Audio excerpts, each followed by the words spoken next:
अपने गुरु महादेव के चरणों का नाम करते हुए बड़े गुरु के साथ श्री हरि नाम दीदी मीला माना के चरणों का नाम करते सारे गुरु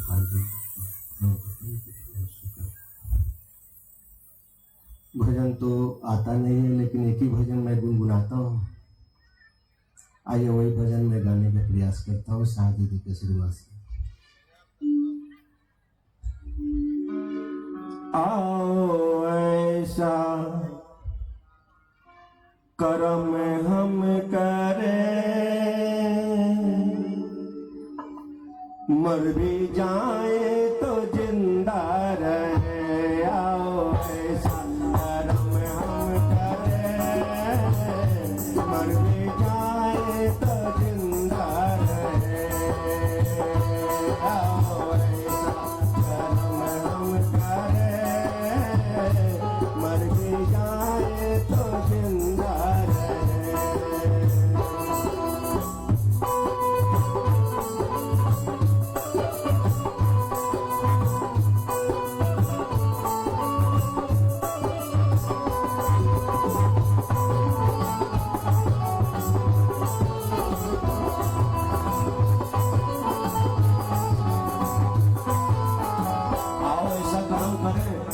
मर जाए तो जिंदा रहे। कौन सा कर्म करेंगे तो मर कर जिंदा रहेंगे? ये प्रश्न, ये भजन में प्रश्न भी है और उत्तर भी है। कौन सा कर्म करें? वो हरिंदर कहते हैं शिव गुरु, आयुने जन जन प्रतिष्ठित करो।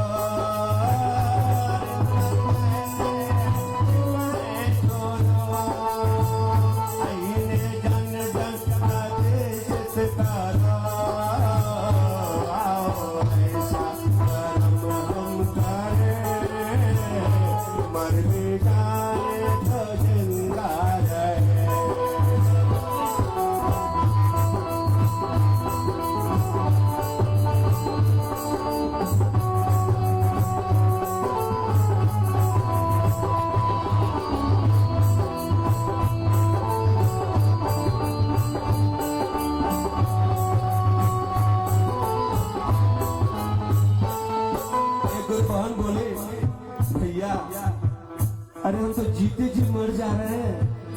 अरे मर कर जिंदा रहना तो बहुत दूर के बात है, जीते जी मर जाना उसका क्या है? जानते हैं क्या है? वो जिंदगी है यही जिंदगी जो गुरु पर निछावर करो।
गाता हूँ इस भजन से मुझको रिजल्ट भी निकला है।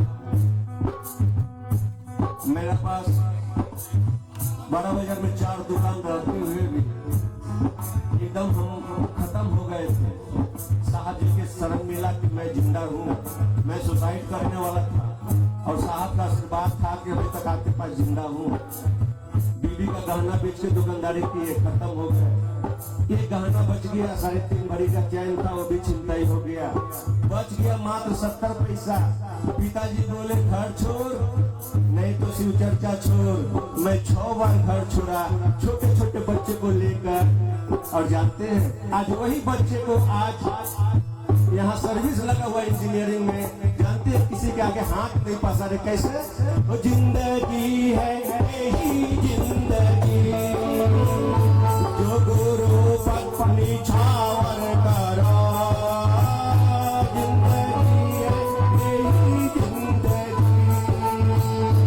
जो गुरु पत्नी छावर करो, हो ना पाए गुरु से जुड़ा, आओ हमें आज से संवरे, हो ना पाए गुरु से जुड़ा, आओ हमें आज से संवरे, आओ ऐसा कर्म हम करें, मर भी जाए तो जिंदा रहे।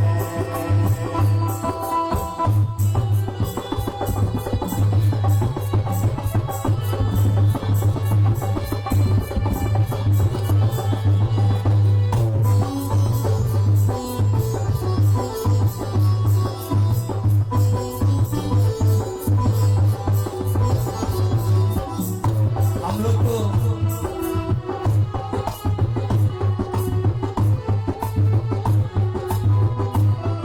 आज साहब करोड़ों के दिल के धड़कन है। अरे हम लोग को तो दिल के धड़कन नहीं है, आसमान के लोग को भी करोड़ों के धड़कन है। जानते हैं कोई इसको कर रहे आसमान, नाजरिंदर से कर दो जहां, करता रहे आसमान, नाजरिंदर से कर दो जहां, दास्ताने हरिंदर की सुनो, शिव चर्चा में हमेशा रहो, दास्ताने हरिंदर की सुनो, शिव चर्चा में हमेशा रहो, आओ ऐसा कर्म हम करें, मर भी जाए तो जिंदा रहे। हरिंदर कहते हैं शिव है गुरु, अहिने जन जन प्रतिष्ठित करो, हरिंदर कहते हैं शिव है गुरु, अहिने जन जन प्रतिष्ठित करो, ऐसा कर्म हम करें, मर भी जाए तो जिंदा रहे। आओ ऐसा कर्म हम करें, मर भी जाए तो जिंदा रहे। आप सभी को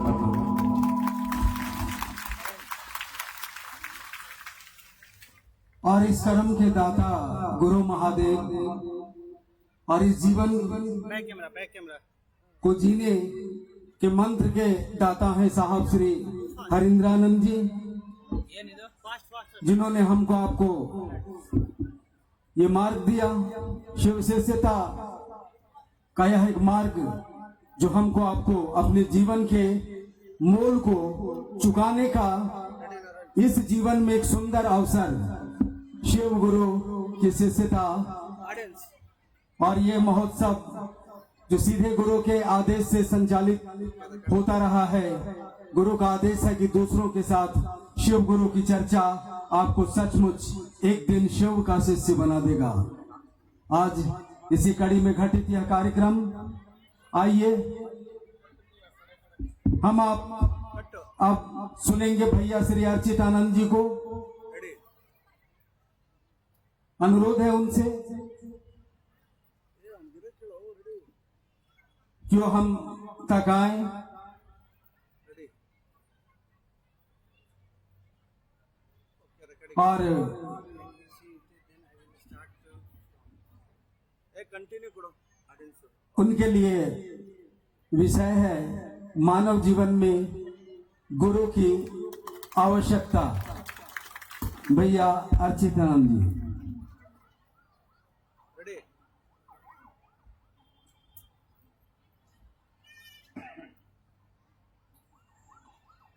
अपने गुरु महादेव साहब दीदी और इस ITI मैदान में उपस्थित तमाम गुरु भाई गुरु बहनों को मेरा प्रणाम।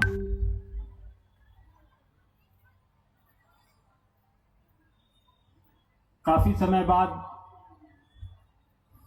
बेंगलुरु आने का सौभाग्य प्राप्त हुआ है और उससे भी बड़े सौभाग्य की बात है कि अपने गुरु की बात करने का समय हमें मिला है और आपके बीच हम लोग उपस्थित हैं। रांची से चलकर आए हैं आपसे मिलने के लिए, आपसे बात करने के लिए।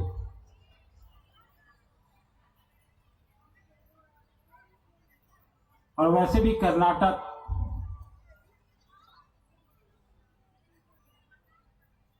में कोई ऐसा घर नहीं है जहां महादेव की पूजा नहीं होती। कर्नाटक राज्य का बड़ा समृद्ध इतिहास रहा है जो धार्मिक और आध्यात्मिक रूप से काफी विकसित है। यहाँ के लोगों को महादेव के बारे में बताने की आवश्यकता नहीं है क्योंकि हजारों साल से महादेव पूजित है, यहाँ पूजा हो रही है उनकी। इस राज्य में ही मैं एक दिन पढ़ रहा था कि यहाँ महादेव को मुरुदेश्वर भी बोलते हैं और उनके कई एक मंदिर है। तो ऐसी जगह जहां महादेव हर घर में पूजित है, हजारों की संख्या में उनके मंदिर यहाँ मौजूद हैं, तो जहां महादेव की महिमा तो पूर्व से ही है, महादेव की दया, महादेव का आशीर्वाद इस राज्य के निवासियों के साथ परस्पर है। और हम और आप साहब की दी हुई वो बात बताने के लिए यहाँ मौजूद है कि महादेव भगवान के रूप में हमको आपको वो सब कुछ देते आए हैं जो हमने उनसे मांगा है। भगवान के रूप में पूरी सृष्टि को उन्होंने दिया है। हम और आप देवता के रूप में उनसे अपना सुख मांगने जाते हैं, अपनी इच्छाएं पूरी करने के लिए उनसे मन्नत मांगते हैं, पूजा करते हैं, शिवालयों में जाते हैं, शिवलिंगों पर जल चढ़ाते हैं, दूध चढ़ाते हैं, बेलपत्र चढ़ाते हैं।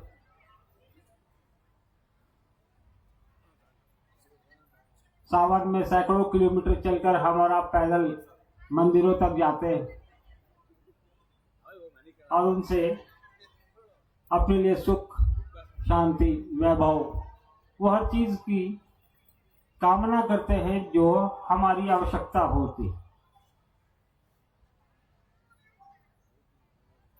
अभी घोषक महोदय ने कहा कि मानव जीवन में गुरु की आवश्यकता क्या है, क्यों होती।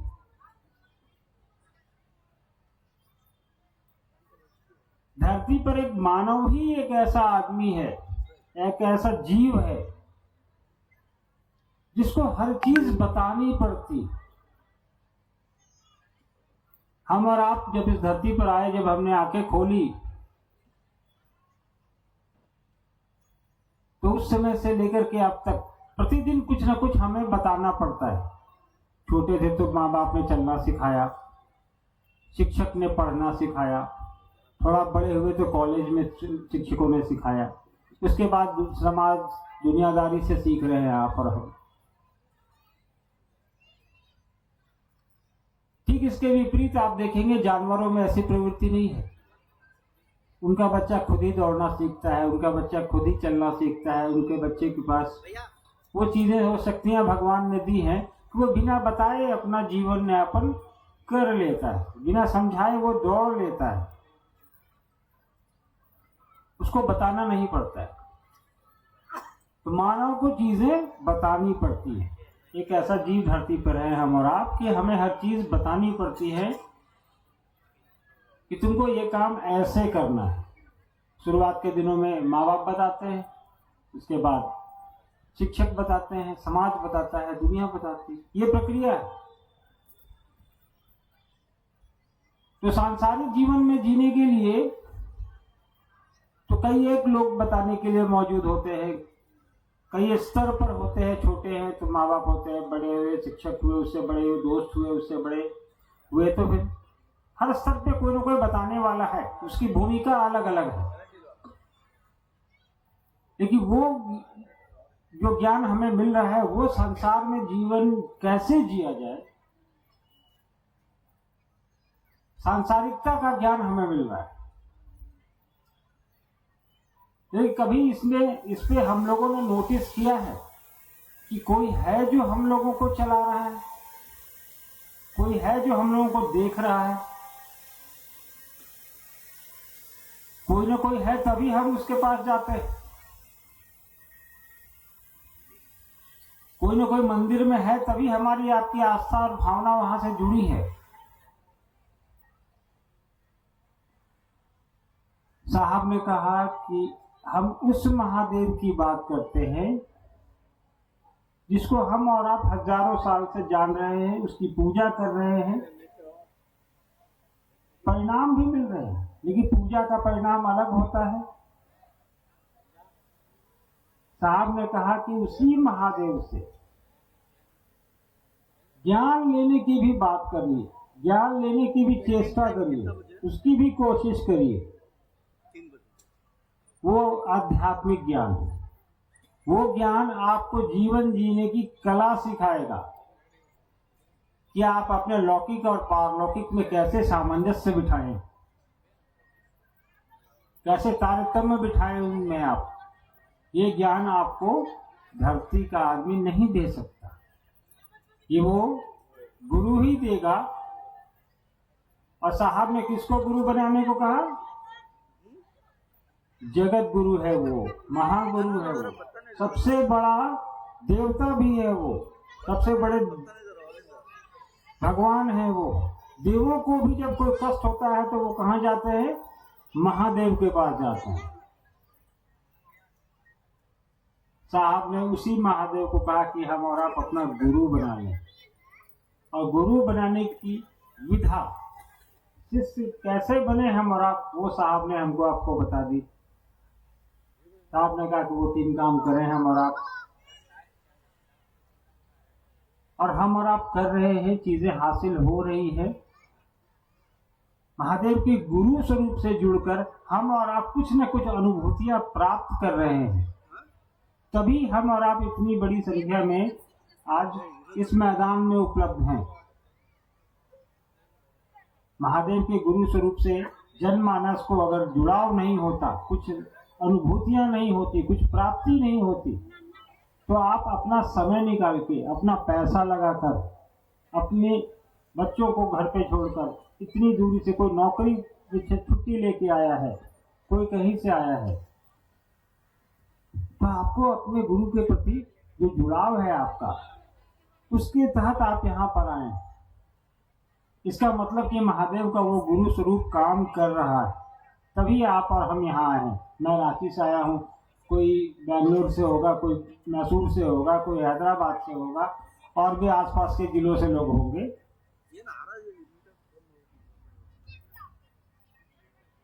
एक चीज देखिए आप, इस ब्रह्मांड में जो किताबों में लिखा है, हमारा आप सब जानते हैं, ब्रह्मांड का सबसे शक्तिशाली व्यक्ति कौन था?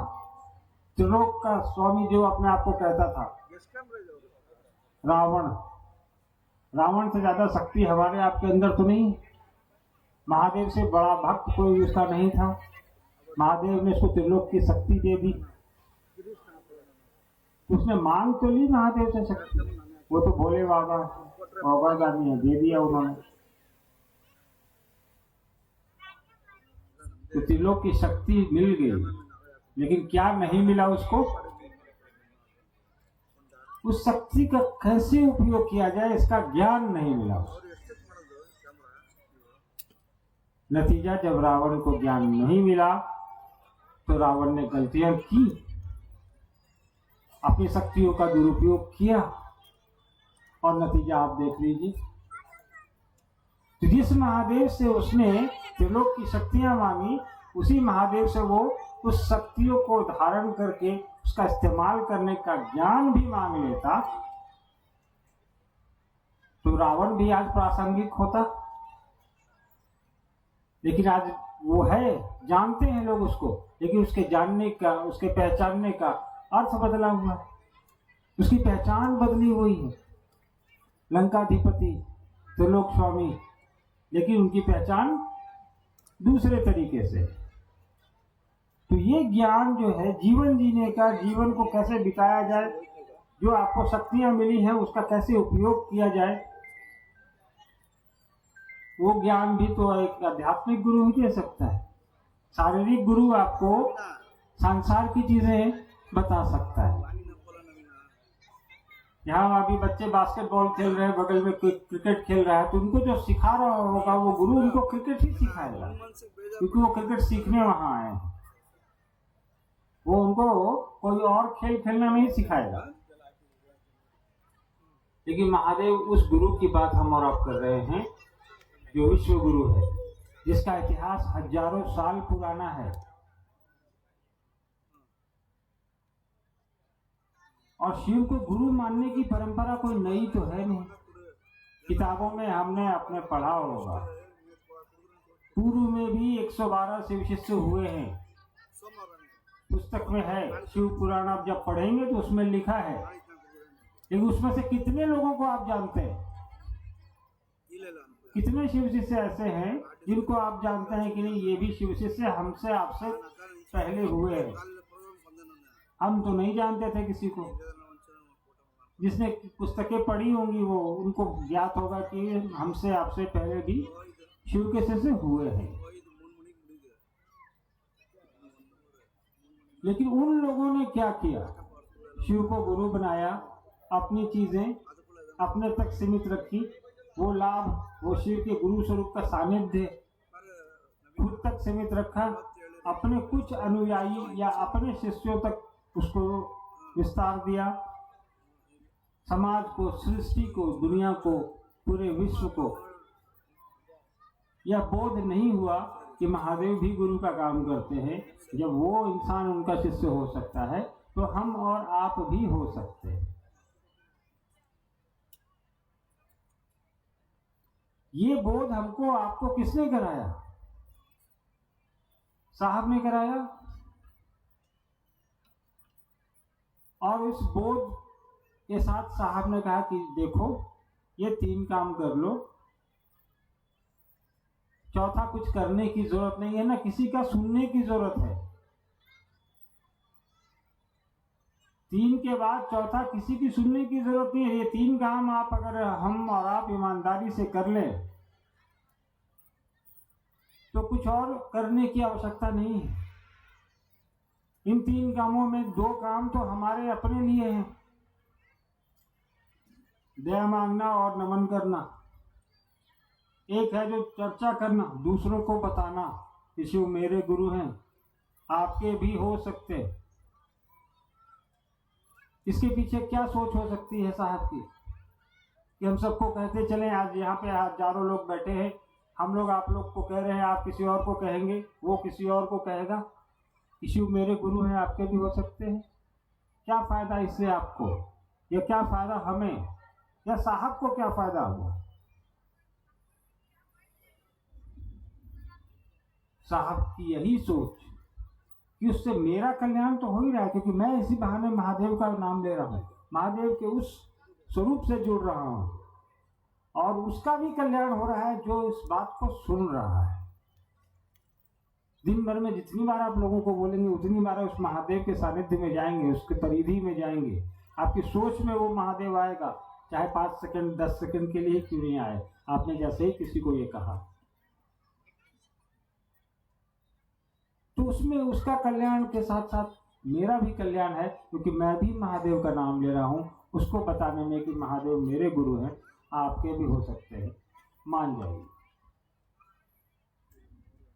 तो मानव के जीवन में आध्यात्मिक गुरु की नितांत आवश्यकता है। और जब गुरु उपलब्ध है हमारे पास, जो सबसे बड़ा है, वो भी निःशुल्क, कोई पैसे नहीं देने हैं, कोई दीक्षा नहीं लेनी है, न देनी है, कोई बंधन नहीं साहब ने रखा कि तुम किस धर्म के हो, किस जाति के हो, क्या खाते हो, क्या पहनते हो, क्या नहीं खाते हो, तुम नहाए हो या नहीं नहाए हो। साहब ने कहा कि हर वो आदमी, हर वो इंसान जो धरती पर आया है वह यह पात्रता रखता है कि महादेव को अपना गुरु बना सके।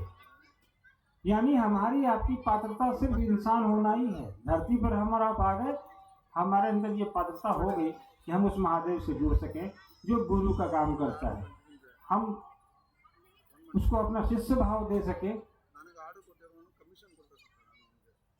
यहाँ पे इतना सर्व सुलभ साहब ने इन चीजों को किया। 35-40 साल तक पहले खुद पर टेस्ट किया, उसके बाद हमको आपको कहा कि नहीं भाई ये आप और हम भी कर सकते हैं, हर इंसान कर सकता है। खुद पर टेस्ट करने की नौबत क्यों आई सब लोग जानते हैं। साहब की लिखी हुई किताब है आओ चले शिव की ओर, उसको कभी पढ़ के देखिएगा। या शिष्य अनुभूति है, उसको भी आप पढ़ के देख सकते हैं। बहुत सारी चीजें जो आपको हमको आपस में बातचीत से नहीं समझ में आएंगी वो पुस्तक के अध्ययन से समझ में आती। तो प्रयास करिए कि उन पुस्तकों का भी आप अध्ययन करें, जिससे बहुत सारी बातें जो साहब ने खुद से लिखी हैं, वो साहब की खुद की लिखी हुई किताब है, साहब की जीवनी पर एक अनमिल आकर है, उसको भी आप पढ़ सकते हैं। उसमें साहब ने कई जगह शिव के गुरु स्वरूप का उल्लेख किया है, चर्चा की है, उसी पर आधारित ये पुस्तक है। नाम ही है आओ चले शिव की ओर। साहब पिछली बार यहाँ आए थे तो आप लोगों ने वीडियो शूट देखा होगा, अभी चल रहा था। तो साहब ये कह के गए थे कि अगली मुलाकात मैदान में होगी। तो हमारा तो ये एहसास है, हमारी ये अनुभूति है कि जहाँ भी कार्यक्रम होते हैं जो साहब के उद्देश्य के अनुरूप होते हैं, साहब की मंशा के अनुरूप होते हैं, वहाँ साहब की मौजूदगी, दीदी की मौजूदगी होती है। और साहब का ही ये कहा हुआ था कि अगली मुलाकात मैदान में हो, और मैदान में होगी बेंगलुरु में।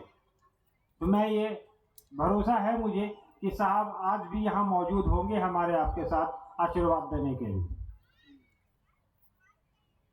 इस अनुभूति के साथ हम और आप यहाँ से वापस जाएं कि साहब ने जो कहा है वो साहब आज खुद में यहाँ मौजूद थे, साहब ने उसको दोहराया है, कहा है कि जाओ वही करो जो करते आए हो। साहब ने बताया है 3 सूत्र, चौथा कुछ करना नहीं है, 3 सूत्र करें हम और आप। अपना जीवन, अपना लौकिक जीवन, अपना पारलौकिक जीवन तो सुधार ही ले, शिव को के गुरु स्वरूप को अपने जीवन में उतारने के साथ साथ दूसरे के जीवन में भी उतारने का प्रयास करें, चेष्टा करें। यह एक भाव लेकर हम लोग यहाँ से विदा लें। बहुत समय नहीं लूँगा आप लोगों का, गर्मी भी काफ़ी तेज है। बरखा जी आप लोग के बीच बैठी हैं, वो आप लोगों से मिलेंगी, बात करेंगी, इस उम्मीद के साथ कि अगली मुलाकात पुनः होगी आप लोगों से। अब महादेव और साहब दीदी की जब इच्छा हो, जब आप लोग बुलाएं, पुनः आप लोगों के साथ मुलाकात करने की इच्छा के साथ आप सबों को मेरा प्रणाम है। धन्यवाद।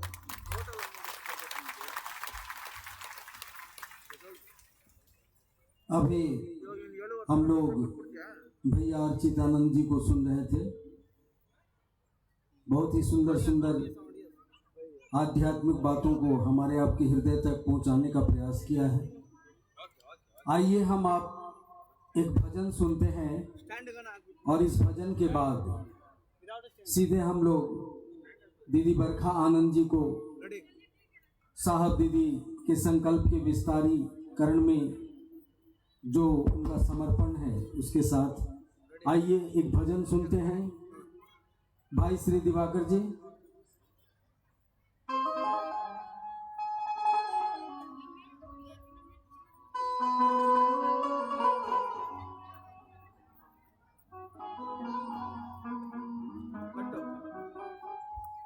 मेरे गुरु महेश्वर शिव के चरणों में प्रणाम है।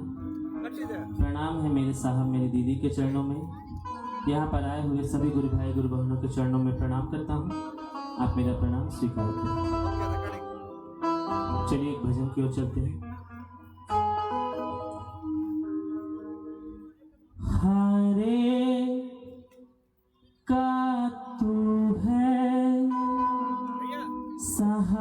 पुकारा साहब है, मैंने भी तुमको पुकारा साहब है, नहीं और सहा जाए, अब बोल कहाँ जाए, नहीं और सहा जाए,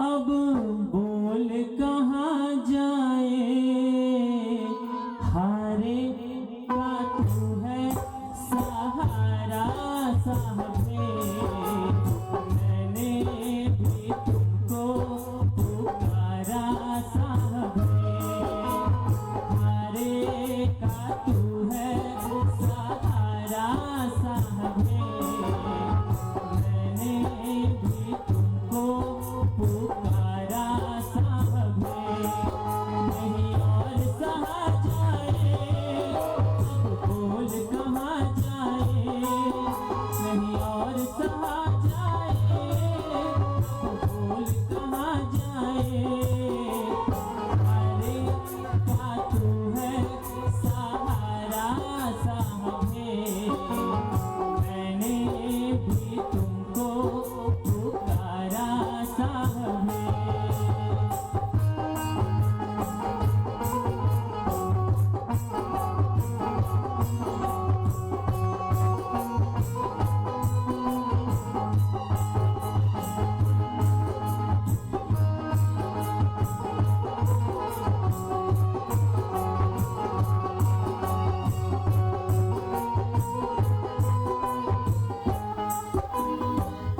हमें अपनी आँखों से दूर नहीं करना, हम रो पड़ेंगे मजबूर नहीं करना, हो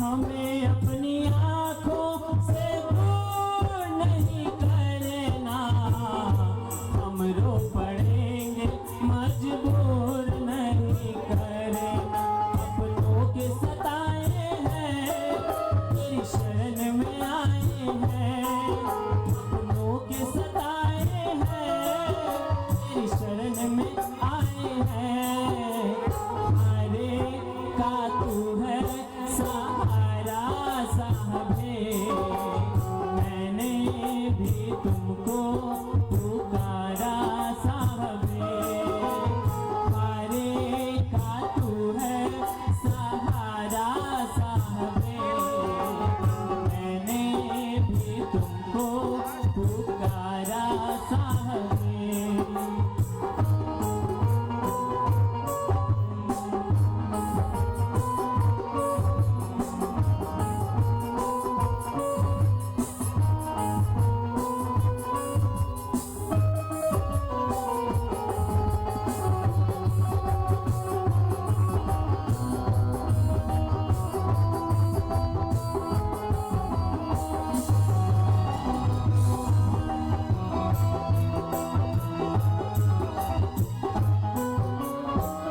हम है कितने हारे परछाई कह रही है, आंखों से दिल की सच्चाई बह रही है,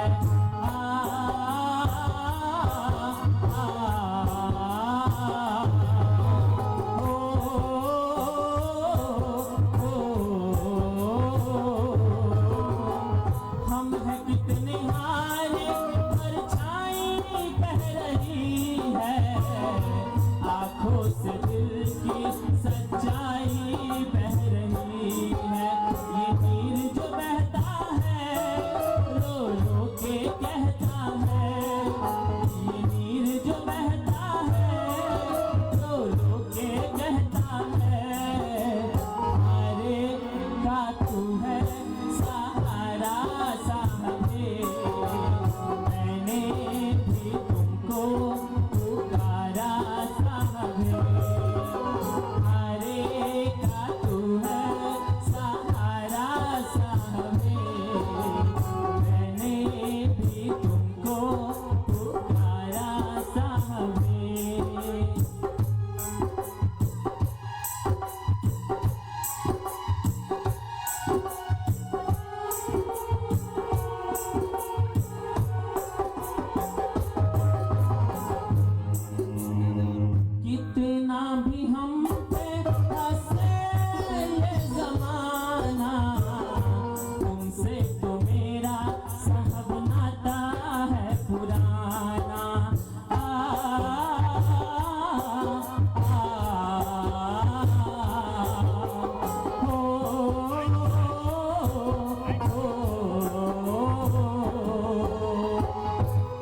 कितना भी हम पे हंसे ये जमाना, तुमसे तो मेरा साहब नाता है पुराना।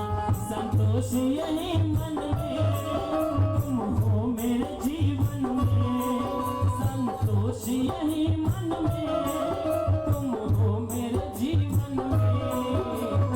अरे क्या तू है सहारा साहबे, मैंने भी तुमको पुकारा साहबे।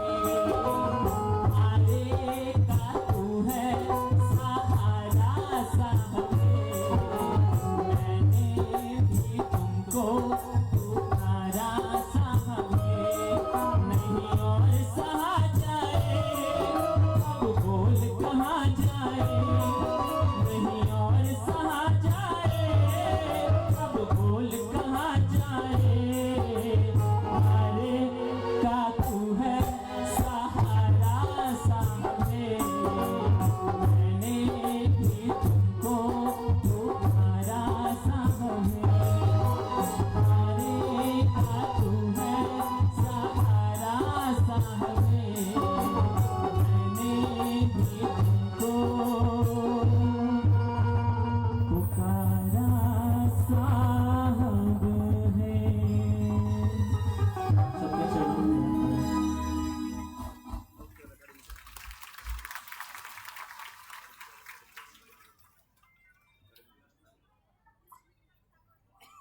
आइए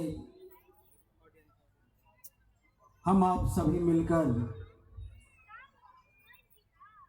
अब सुनते हैं दीदी बरखा आनंद जी को,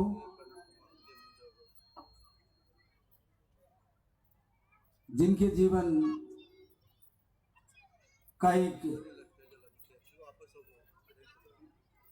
उद्देश्य है साहब दीदी के संकल्प का विस्तार यथार्थ में मानव मन प्राप्त कर सके। उस दिशा में अपनी सहभागिता साहब दीदी के संकल्प के प्रति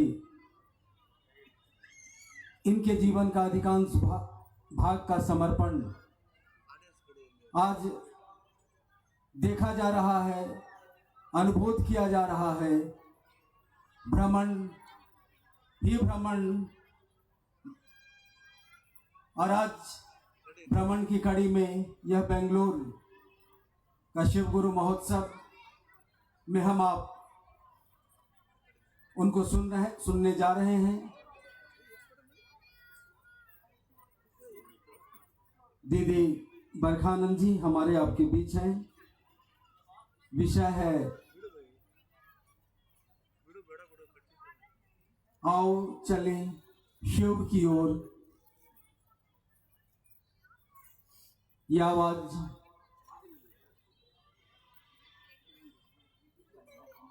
हमारे साहब के हृदय की आवाज है।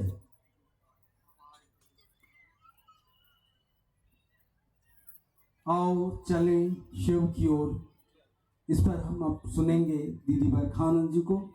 उसके उपरांत कुछ जिज्ञासाओं का भी समाधान करेंगे। आइए हम अब शांतचित होकर दीदी बरखा आनंद जी को सुनते हैं।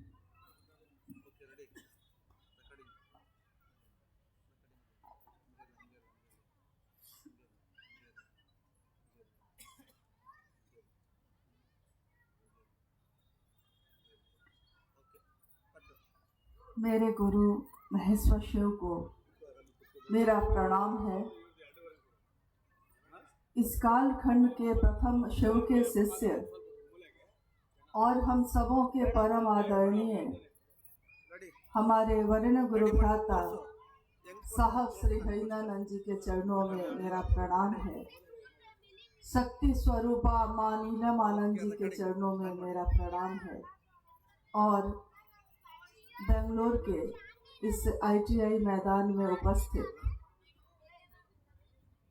दक्षिण भारत के विभिन्न जगहों से आए हुए आप सभी गुरु भाई गुरु बहन के चरणों में मेरा प्रणाम।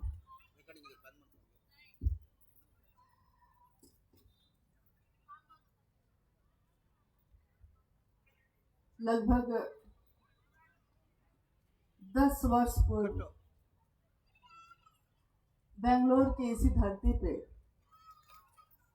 हमारे वरेण्य गुरु भ्राता साहब श्री हरिनानंद जी के कदम पड़े थे और हम सभी शिव शिष्यों ने यहाँ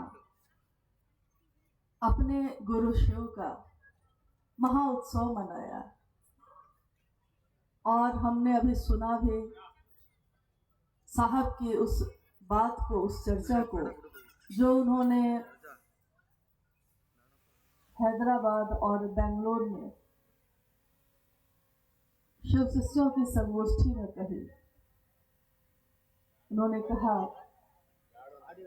कि अगर मैं जीवित रहा तो अगली मुलाकात मैदान में होगी। हम में से बहुत लोग ऐसा सोच सकते हैं, साहब ने उस दिन ये कहा था और आज साहब शरीर में नहीं है, लेकिन मेरा अटल विश्वास है कि जो बात भी उन्होंने कही है शिव शिष्यों के लिए, बाद बाकी रूप का मुझको नहीं पता, लेकिन शिव शिष्यों के लिए, शिव गुरु के लिए जो बात भी आज तक उन्होंने कही है वो बिल्कुल अक्षरशः सही साबित हुई है। उस समय लोगों को चाहे जो लगा हो, लेकिन आने वाले समय में, आने वाले वर्षों में उस समय की घटनाओं ने ये साबित किया कि जो वर्षों पहले साहब ने कहा वो घटित हुआ 10 साल बाद, 20 साल बाद, लेकिन बिल्कुल उसी तरह से हुआ। जब उन्होंने शिव को अपना गुरु बनाया था और पहली बार खुले में शिव गुरु चर्चा रखी गई थी तो 13 लोग थे मात्र, और कहीं कोई शिवशिष्टता की बात दुनिया में फैली भी नहीं थी। उन 13 लोगों के मध्य, उन 13 लोगों के बीच साहब ने कहा था गर्भरवारी के उस स्थान पर कि आज जो 13 लोग हैं, आने वाले समय में 13 करोड़ होंगे, उससे भी ज्यादा होंगे। उन लोगों ने उस समय विश्वास नहीं किया था। उनको लगा था कि कोई तो हमारी बात सुनता ही नहीं है, कहता है कि महादेव तो भगवान है ही, फिर हम गुरु क्यों माने। तो जो आज बात तक नहीं सुनते, 13 करोड़ मामूली बात है। तो लोगों ने सुन तो लिया, विश्वास नहीं हुआ था। आने वाले समय में ये मूर्त हुआ, ये दिखाई दिया कि जैसे हवाएं शिव का पैगाम लेकर लोगों तक जा रही हैं। हम आप दिख रहे हैं, लेकिन महादेव का संदेश, महादेव की शिष्यता का भाव जन जन में इतनी तेजी से फैलता चला गया जिसकी कल्पना सामान्य लोगों ने तो नहीं की थी, किसी ने नहीं की थी। हरिंदर कहते हैं शिव हैं गुरु, इनको जन जन प्रतिष्ठित करो। जन जन मतलब इंसान, जीव, हर जीव के अंदर इसको प्रतिष्ठित करो। ये कोई मामूली बात नहीं है, क्योंकि आज तक के इतिहास को उठा लीजिए, चाहे वो कहीं का इतिहास हो, पूरे भारतवर्ष में या भारत के बाहर के पूरे विश्व में, कहीं भी इस तरह का कोई समय, कोई काल, कोई युग दृष्टिगोचर नहीं होता है जहां सामान्य से अति सामान्य लोगों ने भी शिव को इतना अपना बनाया, इतना अपना बनाया जितना आज तक हुआ ही नहीं था। वो शिव, सामान्य अति सामान्य लोग दूर से ही मंदिरों में शिव के दर्शन करते और कहते, सोचते कि महादेव हम तो इस योग्य नहीं हैं कि आपकी अर्चना भी कर सकें, हम आपके योग्य नहीं कि आपके मंत्रों का जप कर सके, श्लोक भी पढ़ने नहीं आता। और महादेव से अपने मनोकामनाओं की पूर्ति के लिए प्रार्थना कर कर लौट जाते थे। बस इतनी ही बात हुई कि साहब ने कहा कि वही शिव जो महादेव है वही शिव जो ईश्वरों का भी ईश्वर है, जो परम सत्ता है, जो पर ब्रह्म है, लेकिन वो तुम्हारा अपना हो सकता है। कैसे हो सकता है? क्योंकि महादेव सर्वजन सुलभ है, सार्वजनिक है, हर जगह उनके मंदिर हैं, घर घर में उनकी पूजा होती है, उपासना होती है, लेकिन जो सबका होता है वो किसी एक आदमी का नहीं हो पाता। यही बात साहब ने कही। ये दुनिया शिव की है, दुनिया को शिव ने बनाया है, महादेव ने इस दुनिया को बनाया है। महादेव की इस दुनिया में हम और आप रहते हैं, लेकिन हमारी जो दुनिया है छोटी छोटी, उसमें महादेव रहता है कि नहीं, ये अद्भुत सी बात आज तक किसी ने हम लोगों को नहीं समझाई। उन्होंने कहा कि अरे महादेव की दुनिया में तो इतने आराम से रहते हो, ये सारी चीजें तो महादेव ने दी हैं। ये हवा जो सांस चलती है, ये धड़कन जो धड़कता है, ये दिल दिमाग जो सोचता है, ये परिवार, ये बच्चा, ये पत्नी, ये पति, ये माँ, ये बाप, ये रिश्ते, ये अपने, ये पराए, सबको तो महादेव ने दिया तुमको। लेकिन हमने महादेव को क्या दिया? हम महादेव की दुनिया में रहते हैं, लेकिन हमारी दुनिया में महादेव कितनी देर रहते हैं? कितने ऐसे लोग जिन्होंने जब शिव को गुरु बनाया तो बहुत अच्छे मन से महादेव की बात दूसरों से करनी शुरू की थी। ये 3 सूत्र जिसके बारे में आज स्वयं हम लोगों ने साहब के मुख से सुना है अभी थोड़ी देर पहले, यही 3 सूत्र की बात जब लोगों के जीवन में उतरी तो उस समय उन लोगों ने बहुत ही उल्लास से, बहुत ही खुशी और आह्लाद के साथ दूसरों के जीवन में भी इस बात को पहुंचाना शुरू किया। लेकिन कुछ वर्ष क्या बीतते हैं, कुछ वर्ष बीतते बीतते रिश्ते धीमे पड़ गए, थोड़े सो से गए हैं। मतलब महादेव के लिए चले थे बहुत खुशी से, बहुत तेज, लेकिन थोड़ा आगे गए हैं, किसी का विवाह हो गया तो पत्नी मिल गई, बच्चा मिल गया, महादेव को भूल गया। किसी को पैसे नहीं थे तो पैसे मिल गए, महादेव को भूल गया। किसी के जीवन में कष्ट थे, कष्ट दूर हो गए, किसके आशीर्वाद से हुए ये उसने नहीं सोचा, लेकिन महादेव को भूल गया। यानी जब भी हमको मौका मिलता है हम सबसे पहले उसी को भूलते हैं जो हमें सारे दुखों से निकाल सकता है। साहब के जीवन के बारे में हम आप जानते हैं, वो अपने घर में 4 भाई बहनों में सबसे बड़े पुत्र थे और उनके पिता उस समय बिहार राज्य में शिक्षा विभाग में डायरेक्टर थे, एजुकेशन डायरेक्टर। एक बड़ा पद होता है शिक्षा विभाग का। स्वाभाविक है, आपने देखा होगा कि किसी शिक्षक के घर में भी अगर आप चले जाइए, कोई मास्टर के घर में आप जाइए तो देखिएगा कि उनके ऊपर मानसिक दबाव बहुत होता है। वो शिक्षक अपने बच्चों को बार बार कहते हैं पढ़ो पढ़ो, फर्स्ट डिवीजन लाओ, नहीं लाओगे तो लोग कहेंगे कि कैसे मास्टर साहब हैं, दूसरे को पढ़ाते हैं और अपना बच्चा फेल हो गया। यानी इस चिंता में वो कहता है अपने बच्चों को कि पढ़ लो। साहब के पिता शिक्षा विभाग के डायरेक्टर ही थे, तो उनके ऊपर तो और ज्यादा था। उनको लगता था कि अगर मेरा बड़ा बेटा, मेरा बड़ा पुत्र अच्छा नहीं पढ़ा, अच्छे मार्क्स, अच्छे अंक नहीं आए, तो दुनिया के लोग मुझ पे हंसेंगे, कहेंगे कि इतने बड़े डायरेक्टर शिक्षा विभाग के और बेटा इनका बर्बाद हो गया। साहब बोल रहे थे अभी, पता नहीं आप कितने गौर से उनकी बात को सुन रहे थे, लेकिन हम लोग सुन तो रहे थे। साहब ने कहा कि पढ़ाई भी 0 पे आ गया और मेरे पिता परेशान रहते थे कि बेटा बर्बाद हो गया। उस घटना को, अपने जीवन के उस समय को जब वो बताते थे तो वो कहते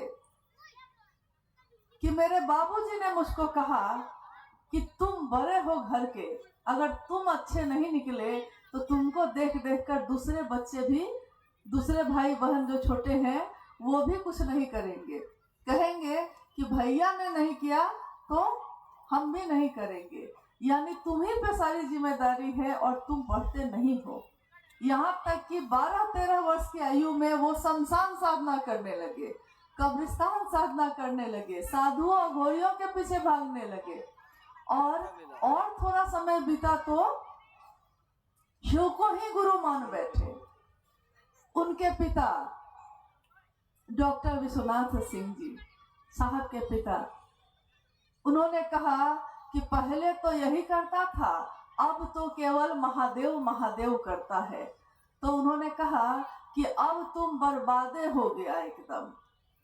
साहब, उनके पुत्र ने जवाब दिया अपने पिता को, बाबूजी, दुनिया के लोग कभी किसी लड़की के इश्क में बर्बाद होते हैं, कोई पैसे के पीछे बर्बाद होता है, कोई सम्मान के पीछे बर्बाद होता है, कोई दारू पी के बर्बाद होता है, कोई जुआ खेल के बर्बाद होता है, कोई अपना सब कुछ दांव पे लगा के बर्बाद होता है। मैं भी देखता हूं कि महादेव महादेव करके ही मैं कितना बर्बाद होता हूं, और घड़ी भर को तेरे नजदीक आकर हम भी देखेंगे। गीत सुनाया ना हम लोगों ने कि ये माना मोहब्बत जिंदगी बर्बाद करती है। ये क्या कम है कि मर जाने पे दुनिया याद करती है। मरना मतलब शरीर का नहीं, शरीर के जाने के बाद भी वो उतने ही जीवित, उतने ही सजीव, उतने ही ऊर्जा से भरे हुए हम सबों के दिलों में हैं। और घड़ी भर को तेरे नजदीक आकर हम भी देखेंगे। महादेव को कह रहा है शिव का शिष्य, शिव को शिव के शिष्य कह रहे हैं कि घड़ी भर को तेरे नजदीक आके हम भी देखेंगे, तेरी महफिल में किस्मत आजमा कर हम भी देखेंगे। हम देखते हैं कि आखिर महादेव से मिलता क्या है, आखिर ये महादेव कैसा है जो दिखता कहीं भी नहीं है, जिसका साकार कोई रूप नहीं है, लेकिन वो कण कण में समाया है, जो कहीं दिखाई नहीं देता, जिसका आवेश हम छू नहीं पाते, लेकिन वो महादेव में इतना आवेश है, इतना आवेश है कि जिसके लिए हमारे शास्त्र कहते हैं कि करोड़ों बिजलियां जिसका आहार है, वो महादेव जो करोड़ों बिजलियों का आहार करता है, वो महादेव जिसकी इच्छा में इतना बल है, इतना बल है कि वो सोचता है, इच्छा करता है। और कितनी सृष्टि बनती है, रहती है, टूटती है, टूटने का, बनने का ये सिलसिला चलता ही चला जाता है। हम जगत में आकर उनको ऐसे भूल जाते हैं कि जैसे कभी मिले ही नहीं थे। लेकिन साहब हरिनानंद जी ने हम सबको उस शिव से मिलवाया जिससे वो खुद मिले। उन्होंने कहा कि वो शिव जो करुणावतारम है, वो शिव जो घरदानी है, वो शिव जो काल का भी काल है, सबका नियंत्रक देवता है जो, लेकिन मेरा आपका बहुत अपना बन सकता है। और ये भी समझ लीजिए, उन्होंने कहा ये भी समझ लीजिए कि जो सबका है, सार्वजनिक है, वो किसी एक का नहीं हो पाता। इसलिए हर व्यक्ति अपने मन में ये सोचे कि हे शिव, आप मेरे गुरु हैं, मैं आपका शिष्य हूँ, मुझ शिष्य पर दया कर दीजिए। क्यों नहीं हमने कहा कि हम सब आपके शिष्य हैं, हम सब पे आप दया कर दीजिए, क्योंकि वो सार्वजनिक जो चीजें होती है हम उसकी परवाह नहीं करते। ये मैदान सबके लिए है, जो चाहे इसको बुक कर सकता है, कार्यक्रम कर सकता है। इस मैदान में अगले दिन क्या होगा, गड्ढा होगा या क्या होगा, पानी जमेगा, हम देखने नहीं आएंगे। लेकिन अगर मेरे घर के आंगन में ऐसा होगा तो हम रात में ही मिट्टी भर के उसको ठीक करेंगे, क्योंकि वो मेरा आंगन है।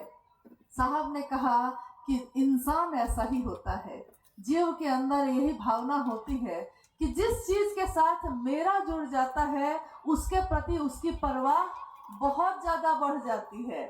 मेरे पॉकेट में जो पैसे हैं वो पैसा नहीं बोलता कि हम इतने हैं आपके पॉकेट में, लेकिन हमको एक एक सिक्के का पता होता है, कितने सिक्के कितने नोट है मेरे पॉकेट में। वो नोट और सिक्का नहीं बोलता हमको। क्यों? क्योंकि वो मेरा है, जितनी देर मेरे पास है वो मेरा है। फिर हम खर्च कर देंगे उसको तो उसकी परवाह नहीं है, लेकिन जब तक मेरे पास है मेरा है। चप्पल खरीदने जाते हैं दुकान में, उससे पहले तक उस दुकान से भी वास्ता नहीं होता। खरीद लिया है तो इतनी परवाह हो गई जितनी तो किसी की नहीं होती। कपड़े खरीद लिए हैं, अगर इतना सा खरोंच आ गया है तो इतनी परवाह होती है जितना और किसी चीज से मन घोर नहीं होता। अगर कपड़ा फट गया है, लिया है, पहना है, फट गया वो, तो मन घोर हो जाता है कि अभी अभी तो 500 में टी शर्ट खरीदे थे, खोंच लग गया, फट गया। यहाँ तक कि कितने भी पूजा करने वाले लोग या साधना उपासना करने वाले लोग, शरीर में एक फुंसी हो जाए, एक छोटा सा घाव हो जाए, थोड़ा सा कट जाए, मन घोर हो जाता है। लगता है कि सब जगह से मन हटकर वहीं आकर टिक गया है। इस जगत में हम लोग की स्थिति यही है कि छोटी से छोटी, मामूली से मामूली चीज हमको घोर करती है, हमको एकदम से व्यथित कर देती है। हम कुछ भी और सोच नहीं पाते। लेकिन वही मन अगर महादेव के सानिध्य में रहता है, वही मेरा चिंतन, वही मेरे दिमाग की बात जो अभी चर्चा हो भी रही थी कि ये मन क्या है। आखिर साहब ने किस मन पे ये तीनों सूत्र करने के लिए कहा? साहब ने ये क्या कहा कि मन ही मन अपने गुरु शिव से कहो? क्यों हम मुंह से नहीं बोल सकते? क्यों हम मन से बोले? क्योंकि कोई काम जो हम करते हैं, अगर हम उसके बारे में ठीक से नहीं सोचते तो उसका परिणाम वो नहीं हो पाता जो होना चाहिए। मन ही मन इसलिए उन्होंने कहा कि एक मन की गति सबसे तेज है। हमारी आपकी गति भी है, एक ट्रेन की, एक बस की भी गति है, लेकिन मन की गति तो इतनी तेज है कि अभी सोचेंगे और चेन्नई पहुंचे, अभी सोचा है और रांची पहुंचे, अभी सोचा है और महादेव के पास पहुंचे। यानी कि ठीक वही प्रक्रिया है, वही सरल और सहज प्रक्रिया है मन के सोचने की। आप अपने मन के सोचने के लिए स्थान जैसे ही बदलते हैं, आपका मन वही पहुंचता है। साहब ने कहा कि मन ही मन अपने गुरु शिव को पुकारिए और कहिए, हे शिव, आप मेरे गुरु हैं, मैं आपका शिष्य हूँ। पहली पंक्ति जिसमें 2 वाक्य छिपे हैं। पहला, हे शिव, आप मेरे गुरु हैं।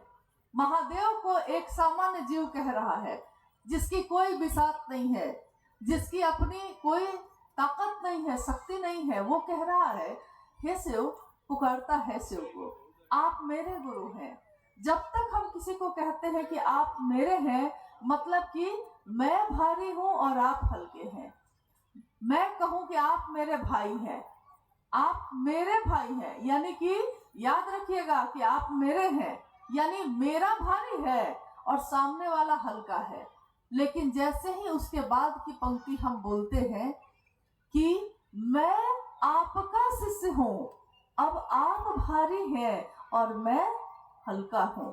अब शिव भारी है और शिष्य जो है अनुशासित होने योग्य है। शिष्य शब्द ही बना है इस धातु से कि इसमें जो अर्थ है वो स्पष्ट होता है कि शिष्य का अर्थ होता है जो गुरु के आदेश अनुसार करने योग्य हो, जो गुरु के आदेश में रहने योग्य हो, जो गुरु के आदेश पे ही चले, इसके इतर नहीं। तो जैसे ही हम कहते हैं मैं आपका शिष्य हूँ, मेरा वही मन तुरंत ही बदलता है और मैं कहता हूँ कि मैं आपका हूँ।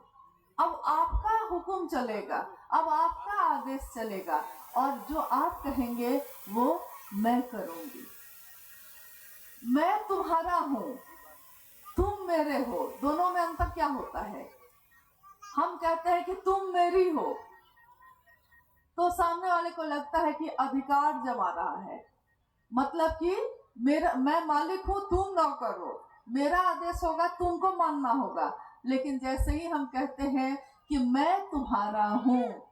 मैं कौन हूँ? तो अवतांगी दास हूँ। मतलब हे पार्वती, शिव कहते हैं हे पार्वती, मैं तुमको इतना प्रेम करता हूँ, इतना प्रेम करता हूँ कि मैं तुम्हारे दास का भी दास हूँ।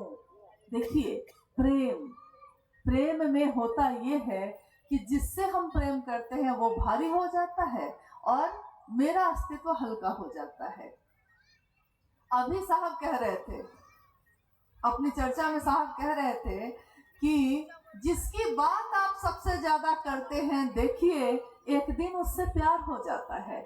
ऐसे प्यार नहीं हो रहा है, लेकिन बार बार आपका नाम लिया है, बार बार आपके बारे में सोचा है, और नाम लिया है तो सोचा भी है, और बार बार सोचा है, यानी एक आवृत्ति हुई है मेरे मन में आपका नाम घूमता ही रहता है।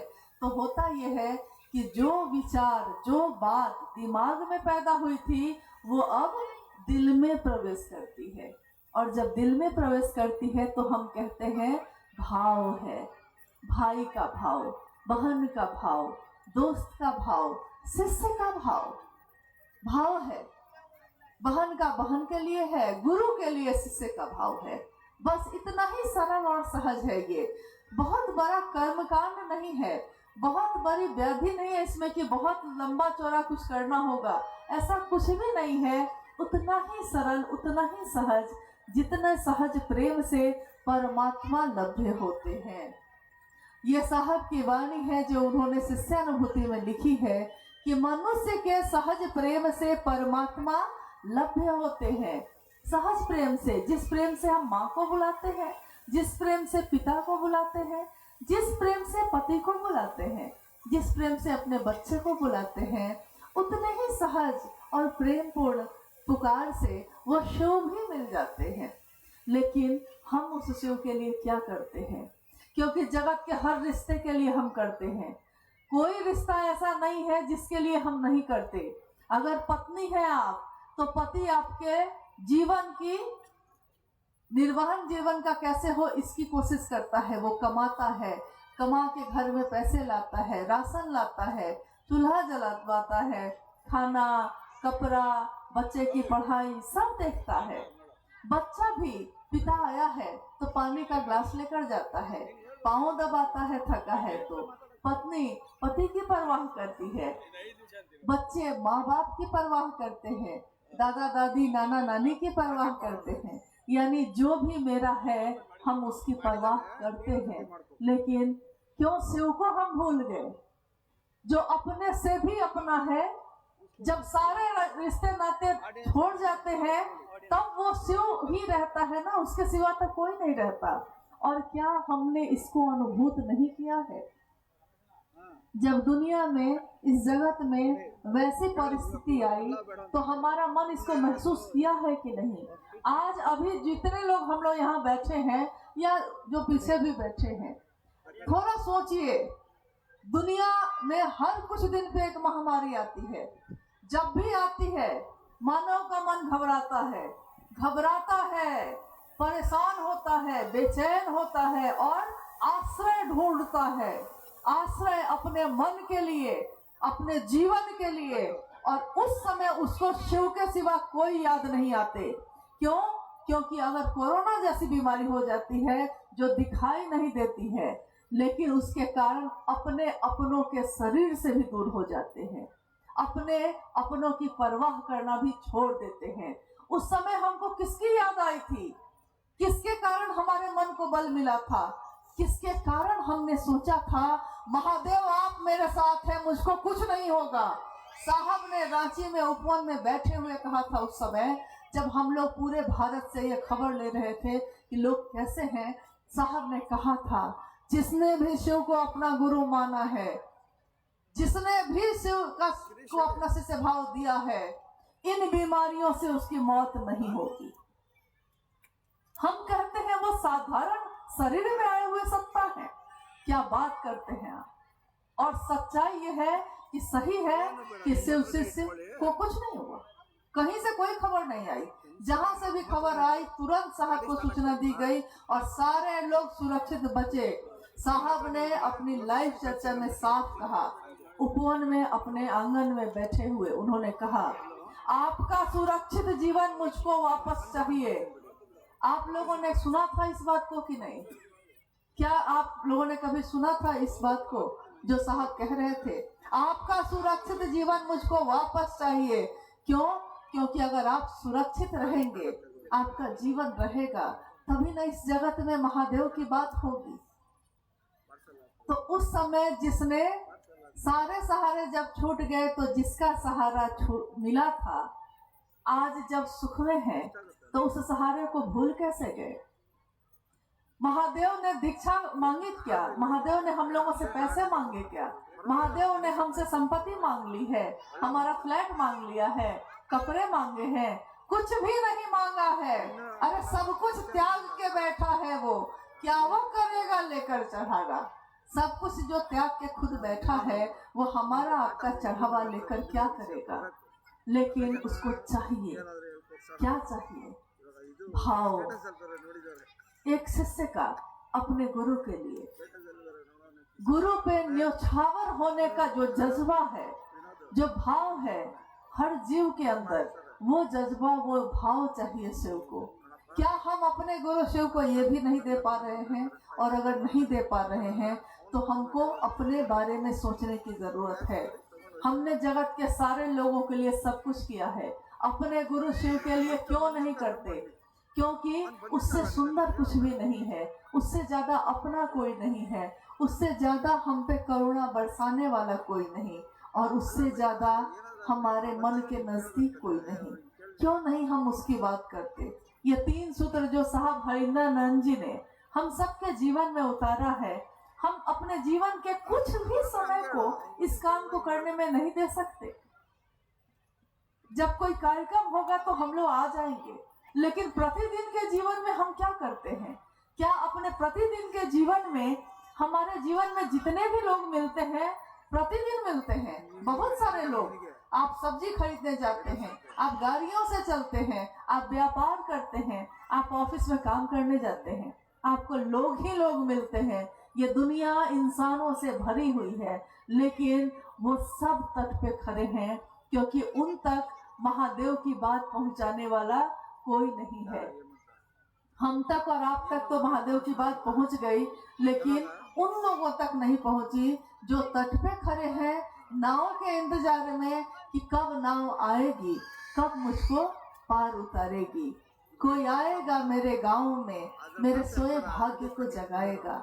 कौन आएगा वो साहब हरिंद्रानंद जी ने कहा कि मेरे विचार को लेकर जो जहां जाता है, मैं ही जाता हूँ वहां, मैं ही तो जाता हूँ वहां, क्योंकि मेरे विचार जाते हैं, मेरे भाव जाते हैं, मेरे गुरु शिव की बात जाती है।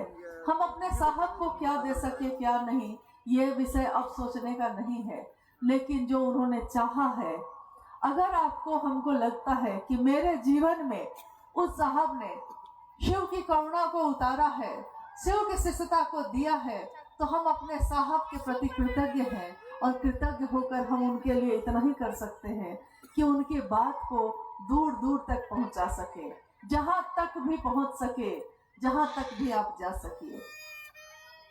आज का ये शिवगुरु महोत्सव जो आयोजित हुआ है, इसके पीछे भी लंबा श्रम है सभी गुरु भाई गुरु बहनों का। सबकी मदद से, सबके सहयोग से ही कोई एक बड़ा आयोजन हो पाता है, अनुष्ठान हो पाता है। लेकिन ये अनुष्ठान, ये आयोजन शिव के गुरु स्वरूप की स्थापना के लिए है। ये शिव गुरु का मंच है। यहाँ कोई विद्वान नहीं, कोई प्रवचन करता नहीं, कोई ऐसा नहीं आया है जो सत्संग करने बैठा है। हम सभी शिव के शिष्य अपने साहब दीदी की स्मृति में अपने गुरु शिव के से दया मांगते हुए अपने गुरु शिव की चर्चा के निमित्त इकट्ठे हुए हैं। आइए हम कुछ जिज्ञासाओं पे बात करते हैं, अगर आई है तो, क्योंकि जिज्ञासाएं भी वही आती हैं जो शिव शिष्टता से जुड़ी होती हैं और हमारे मन में फैले अंधेरे को भी दूर करने में मदद करती हैं। मानसिक और आध्यात्मिक दोनों तरह से अंधेरा छाया है मन में, लेकिन मानसिक अंधेरे को भी और आध्यात्मिक अंधेरे को भी, जगत के अंधेरे को भी वो गुरु अपनी दया से दूर करते हैं, उसमें रोशनी लाते हैं।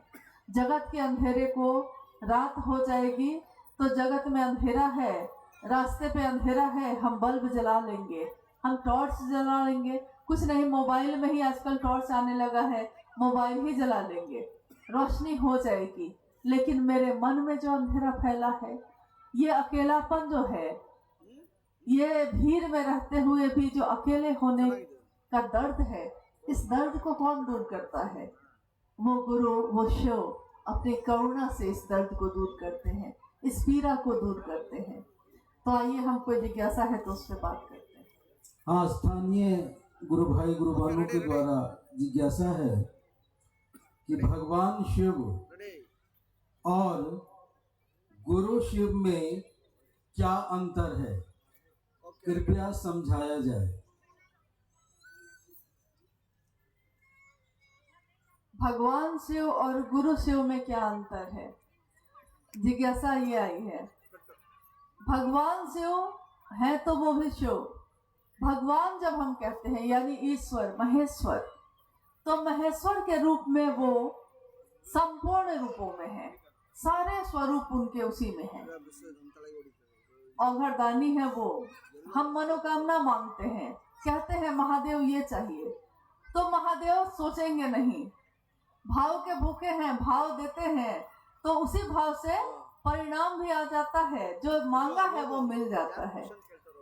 ईश्वर के रूप में वो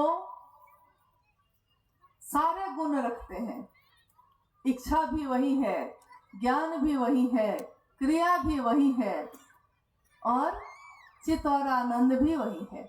लेकिन गुरु के रूप में चित्त और आनंद की स्थिति होती है। चित्त मतलब जो ऐसा ज्ञान जो हमको ईश्वर की तरफ लेकर चलता है, और जो गुरु के रूप में वो करते हैं नमस्ते नमस्ते चिदानंद मूर्ति, यानी आप ऐसे मूर्ति हैं जो अपने ज्ञान से जीव में शिव भाव भरते हैं और ईश्वर से मिलवाने का काम करते हैं। सीधे उस ईश्वर से मिलना काफी कठिन है और शक्ति युक्त भक्ति लगानी होगी, यानी कितने करोड़ मंत्रों का जप, कितनी साधना उपासना, कितने लोगों ने अपने घर गृहस्थी को छोड़ दिया, हिमालय और पहाड़ों पे जाके बस गए, जंगलों में आराधना और साधना करने लगे कि ईश्वर से हमारा ऐक्य हो जाए, इसके लिए। लेकिन गुरु के रूप में उनसे मिलना उतना ही आसान है। ईश्वर के रूप में मिलना बहुत कठिन है। गुरु के रूप में, क्योंकि गुरु है वो जब और शिष्य है हम, तो हम में पात्रता तो कोई है नहीं, कोई योग्यता है नहीं। वो शिव बिना किसी योग्यता के भी अपने पास बुलाते हैं, परिमार्जन करके उस जीव को शिव तक पहुंचने के योग्य बनाते हैं।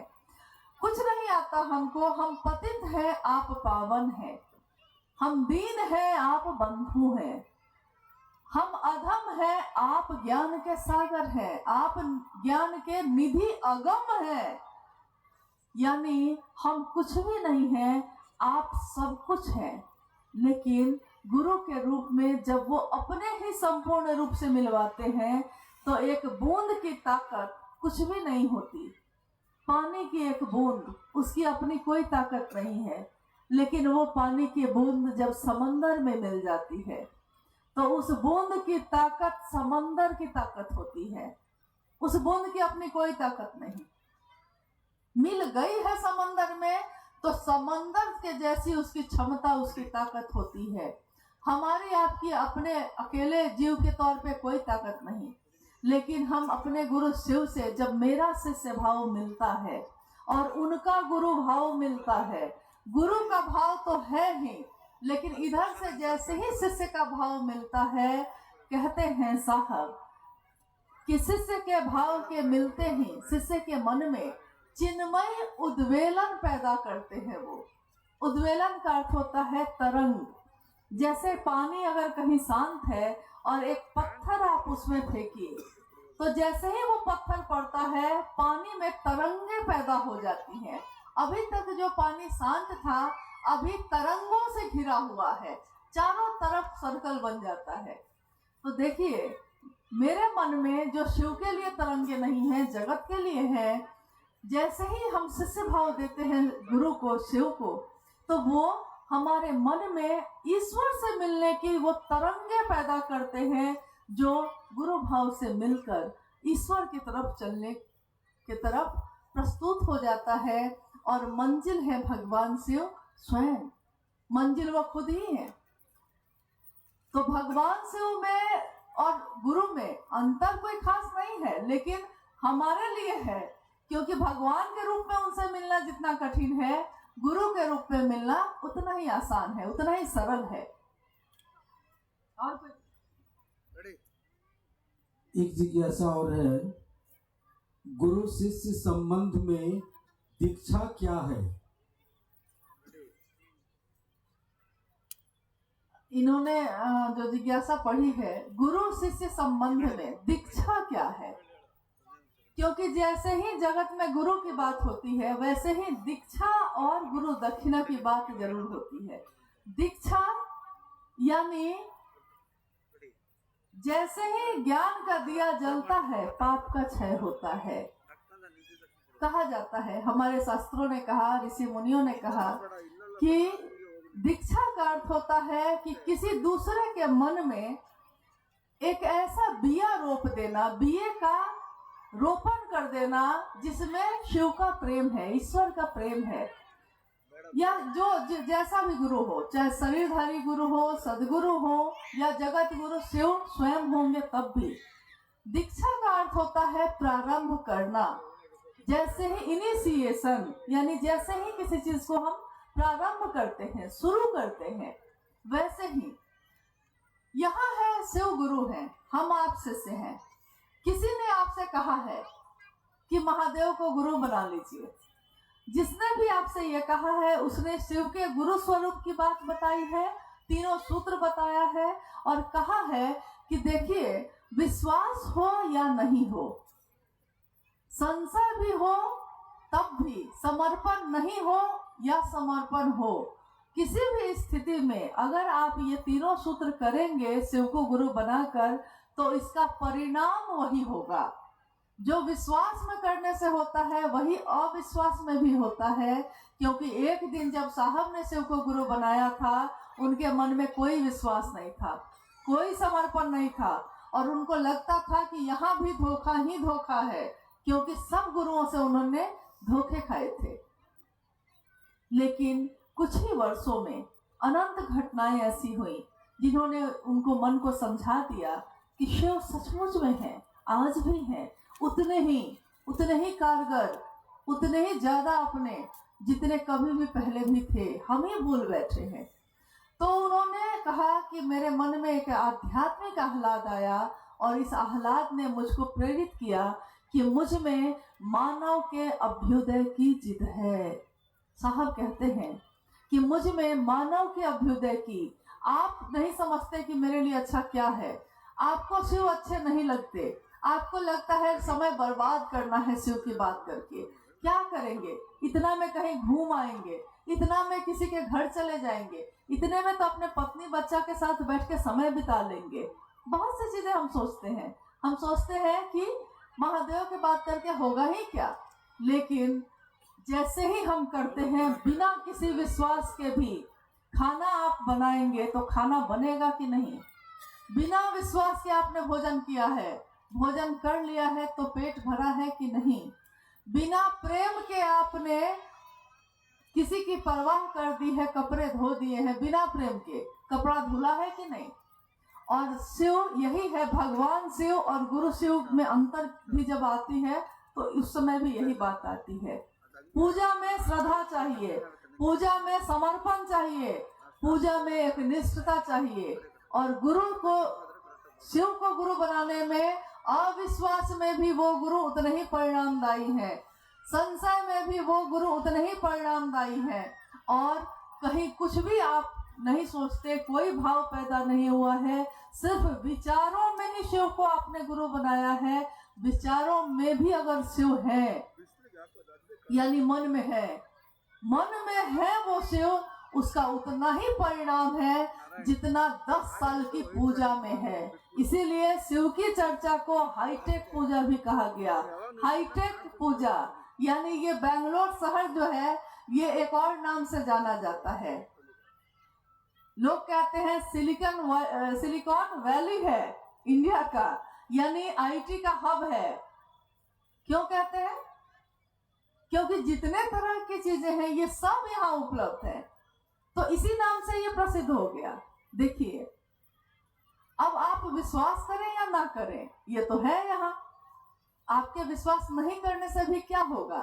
सोने की खान है, लोग खान को खोदते हैं तो उसमें से सोने निकलते हैं कि नहीं? सोना निकलता है कि नहीं? रेशम से प्रसिद्ध है, रेशम से कपड़े बनते हैं कि नहीं? यानी जगत में जो भी चीजें हैं या जगत के पार भी, विश्वास हो तब भी, ना विश्वास हो तब भी, वो शिव परिणामदायी है उतने ही। उनसे सटे रहना हमेशा शुभ और कल्याण देता है, चाहे किसी भी तरह से। कहते हैं ना कि नाराज होने के लिए भी रिश्ता होना चाहिए, रूठने के लिए भी रिश्ता होना चाहिए, किसी से दुश्मनी करने के लिए भी रिश्ता होना चाहिए। दोस्ती से ही रिश्ता नहीं होता है, दुश्मनी के लिए भी दिन रात उसको अपने मन में रखना पड़ता है। रूठने के लिए भी कि वो मुझको मना ले, दिन रात वो मेरे मन में चलता रहता है। तो चाहे किसी भी तरह से शिव से हम जुड़े, यानी दीक्षा शिव के लिए मेरे मन में विचार का प्रारंभ, किसी भी तरह से हरि से लागी रहो रे भाई, तेरा बनत बनत बन जाए। किसी भी तरह से वो शिव अगर याद आते हैं, चाहे गुस्सा के आते हो, चाहे प्रेम से आते हो, चाहे विश्वास से आते हो, चाहे अविश्वास से आते हो, हमेशा उसका परिणाम शुभ है, कल्याण है।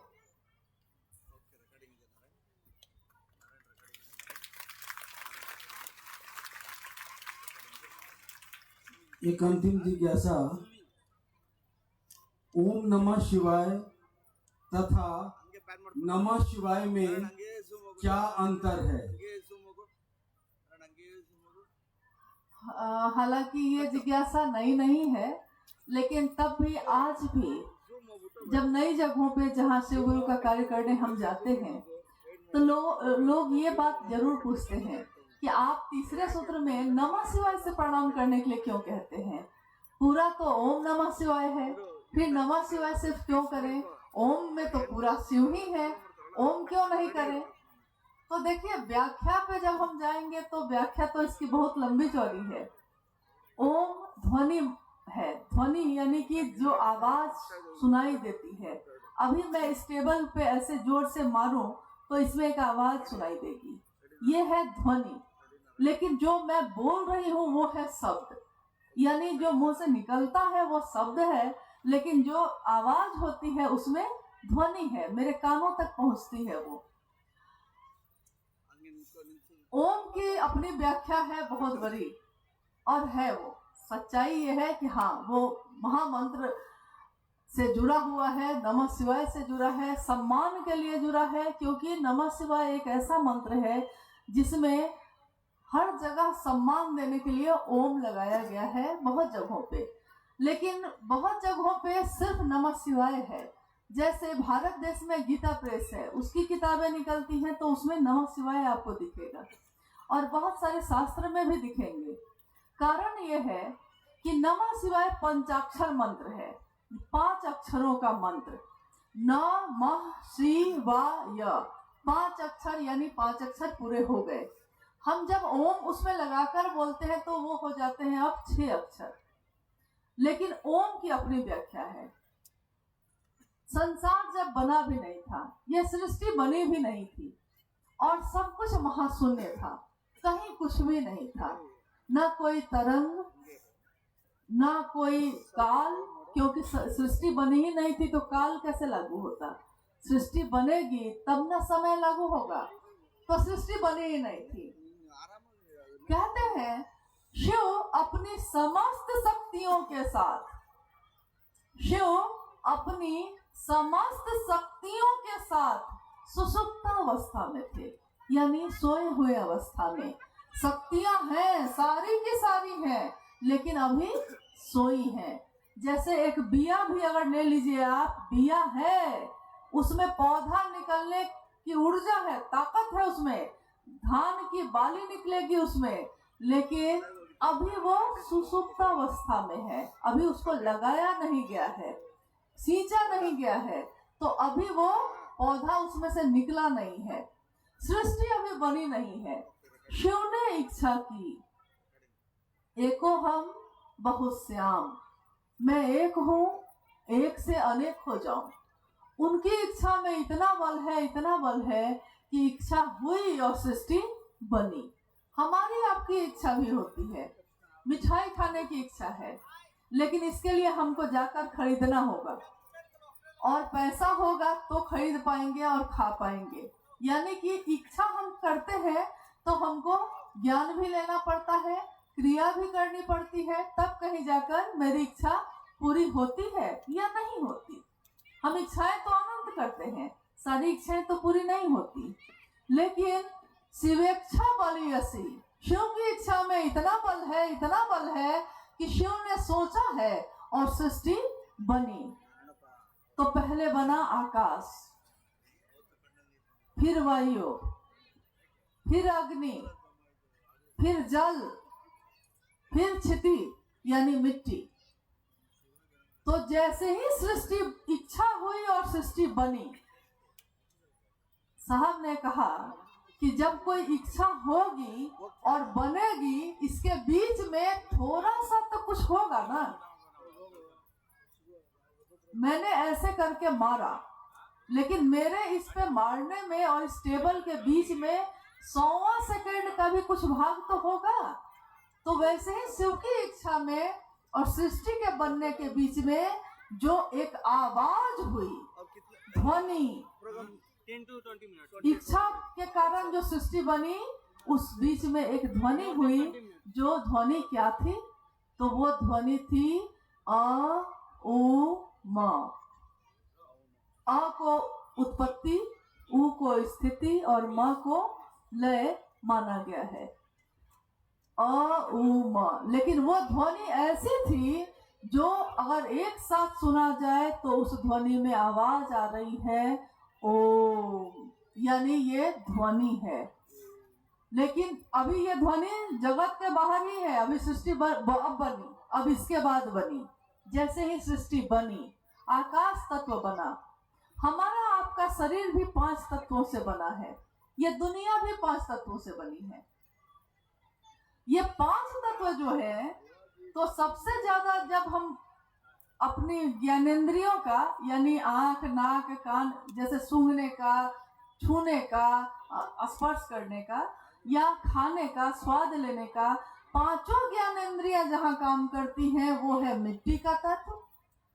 4 ज्ञानेंद्रिय जहां काम करती है वो है जल। 3 ज्ञानेंद्रिय जो काम करती है वहां है अग्नि।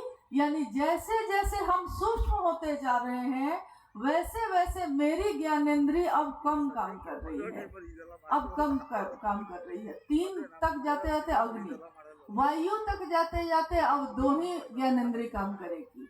आकाश तत्व तक जाते जाते 1, बस हम देख पा रहे हैं शब्द। और सृष्टि जब बनी तो सबसे पहले बना आकाश, यानी सबसे सूक्ष्म जो है 5 तत्वों में वो है आकाश। और वही ओम जो ध्वनि थी, सृष्टि के बनते शब्द जो पहला बना, वो हमारे शास्त्र और हमारे हजारों वर्षों की जो संस्कृति है वो कहती है कि वो है नमः शिवाय।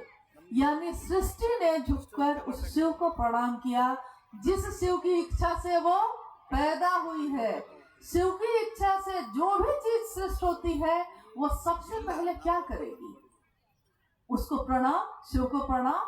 तो पहला जो शब्द आया नमः शिवाय, इसीलिए ओम ध्वनि है और शब्द जो है वो है नमः शिवाय। धरती पे चूंकि हम रह रहे हैं तो शिव को प्रणाम करने के लिए हम नमः शिवाय मंत्र का प्रयोग करते हैं। अब नमः शिवाय देखिए सांस पे करने का, साहब के जीवन में आया था सांस पे चढ़ा था नमक और सिवाय उतर गया था। यही हुआ था ना। इस घटना को तो जानते हैं ना आप लोग सब कोई। मुजफ्फरपुर में एक जिला है बिहार में, मुजफ्फरपुर। वहां का एक प्रखंड है, ब्लॉक है तुर्की। साहब के पिताजी उस समय वहां पे प्रिंसिपल थे टीचर ट्रेनिंग कॉलेज के। आज भी है वो जगह, आज भी आता है वो। और उस अहाते में 1975 का समय था। 1974 में साहब ने शिव को गुरु बनाया था। उसके 1 वर्ष होते होते वो अकेले बैठे हैं आम के पेड़ के नीचे। हवा का झोंका आ रहा है, जा रहा है, कहीं कुछ भी नहीं है, सब कुछ शांत है, कहीं कुछ दूर दूर तक दिख नहीं रहा है। अचानक सांस के साथ साहब ने देखा कि सांस जो आई है मेरी, हवा का झोंका जो आया है, तो उसके साथ नमक चढ़ा है और जब सांस निकल रही है तो सिवाय उतर रहा है। ये दिख रहा है उनको। और यही घटना जो थी उसको उन्होंने बनाया तीसरा सूत्र, यानी शिव के सिर से अजपाजप विधि का सहारा लेते हैं अपने गुरु को प्रणाम करने के लिए। और इसके लिए आपको किसी भी साधन की जरूरत नहीं है, क्योंकि वो साधन तो हमारे शरीर में ही है। सांस लेते हैं, छोड़ते हैं, उसी सांस पे नमः को चढ़ाना है और शिवाय को उतारना है सामान्य गति पे। तो शिव के से अपने गुरु को अजपाजप, यानी कि एक ऐसा जप जिसकी गिनती नहीं हो सकती, लेकिन सांसों की माला जैसे ही शुरू होती है, जन्म हुआ है, सांस शुरू हुई है और मृत्यु होने पे ही वो सांस बंद होती है। यानी इस पूरे जीवन की जो माला है, इस पूरे जीवन की माला पे ही शिव के शिष्य अपने शिव को नमन करते हैं। इसके लिए वो नमः शिवाय का सहारा लेते हैं। तो अब है कि नमः शिवाय का जो हम सहारा लेते हैं वो 5 अक्षर का है और शिव का प्राण मंत्र भी कहा जाता है उसको, क्योंकि शिव के प्राण से निकला हुआ वो पहला शब्द है। इसलिए शास्त्रों ने भी कहा है कि वो शिव का प्राण मंत्र है। शिव का प्राण मंत्र यानी गुरु का प्राण मंत्र शिष्य का प्राण मंत्र बन जाए, इसके लिए शिष्यता का भावांतरण हो जाए, शिष्य भाव में मेरे विचार जो है वो शिष्य भाव बन जाए, इसके लिए हम नमः शिवाय से शिव को प्रणाम करने की कोशिश करते हैं। और कहते हैं कि कोशिश अगर दिल से की जाए तो कामयाब होती है कि नहीं। कोशिश दिल से की जाए तो कामयाब होती है। यानी शिव को एक प्रणाम हो जाए तो हमारे कितने जन्म तर जाए, कितने जन्मों जन्मों की प्यास बुझ जाए। तो अपने गुरु शिव से दया मांगिए, उनकी बात दूसरों तक पहुंचाइए, उनको प्रणाम करने की कोशिश करिए। जो हमारे वर्ण गुरुभ्रांता ने चाहा है उसको हम कर सके, इसकी कोशिश करें हम। और एक बात और है कि हम में से ज्यादातर लोग ये सोचते हैं कि कोई बात नहीं, मेरे पास समय कम है, दूसरा आदमी तो कर ही रहा है ना महादेव का काम। लेकिन आश्चर्य ये है कि ज्यादातर लोग यही सोच रहे हैं कि दूसरा तो कर ही रहा है ना, तो हम नहीं करेंगे तो क्या हो जाएगा। जैसे एक गांव में अकाल पड़ा तो राजा ने ज्योतिषी को बुलवाया। जो उस राज्य के राजा थे उन्होंने ज्योतिषी को बुलाया। उस राजा ने ज्योतिषी से पूछा कि बताइए जरा, अकाल पड़ गया है, ये अकाल दूर कैसे होगा। ज्योतिष ने अपनी गणना की और कहा कि महाराज एक विशेष मुहूर्त में राज्य के बीच में एक कुआं है, उस कुएं में अगर राज्य में रहने वाला हर व्यक्ति 1 लोटा दूध लेकर जाकर उस कुएं में रखेगा तो कुआं जब दूध से लबालब भर जाएगा तो इस राज्य का अकाल भी दूर हो जाएगा। अब वो तो राजा थे, राजा को क्या दिक्कत, तुरंत मुनादी करवा दिया पूरे राज्य में। राजा ने मुनादी करवा दी कि इस दिन इस समय में राज्य के सारे लोग आएंगे और एक लोटा दूध के साथ आएंगे, कुआं में डालेंगे और फिर जब सारे लोग डाल देंगे तो अंतिम लोटा दूध का राजा को खुद लेकर जाना था। अब वो राजा अपने महल से खड़े होकर देख रहे हैं। जिस दिन ये काम होना है पूरी भीड़ है, राज्य के सारे लोग आ चुके हैं। राजा को तसल्ली हुई, उसको लगा कि चलिए सबने मदद की है, सबकी मदद मिली है तो अकाल दूर हो जाएगा। अंत में जब सारे लोग अपने लोटा का जो दूध था डाल चुके, खबर आई राजा के पास कि अब अंतिम लोटा लेकर आपको चलना है। राजा गए कुआं के पास और जैसे ही उन्होंने अपने लोटे के दूध को उसमें डालना चाहा, उन्होंने देखा कि कुआं भरा हुआ तो है, लेकिन क्या चीज से? पानी से। क्योंकि सबने ये सोचा कि सब तो दूध ले ही जा रहा है, हम एक लोटा पानी ले जाएंगे तो क्या पता चलेगा, थोड़ा ही पता चलेगा उसमें। लेकिन आश्चर्य की बात ये थी कि ज्यादातर लोगों ने यही सोचा। अब 2, 4, 10 जो दूध पड़ा होगा उसका तो अस्तित्व ही खत्म हो गया होगा।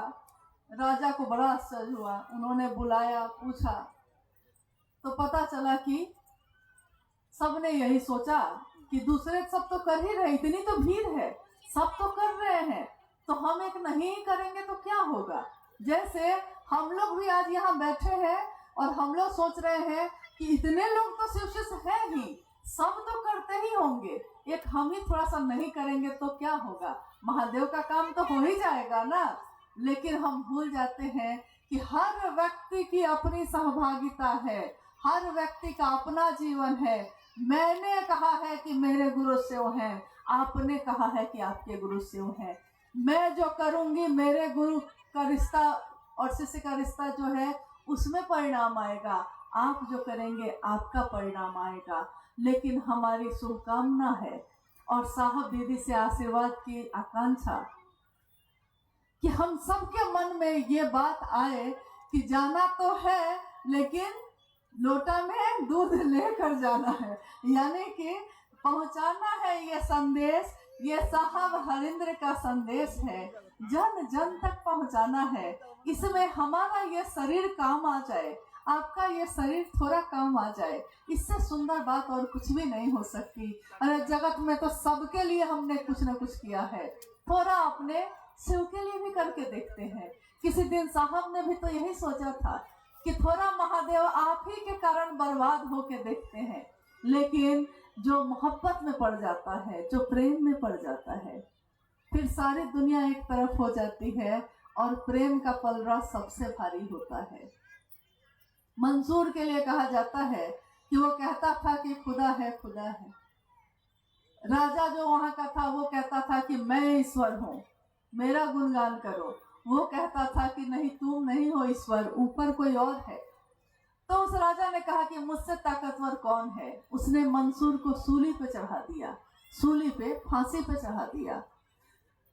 कहते हैं फांसी के फंदे पे झूलते हुए भी, सूली पे चढ़ के भी मंसूर बोला, इश्क है ये, तमाशा नहीं है, इश्क है, प्रेम है, मोहब्बत है। ये मोहब्बत का रास्ता है, ये शिव से प्रेम करने का रास्ता है, एक दिल से दूसरे दिल में जाने का रास्ता है।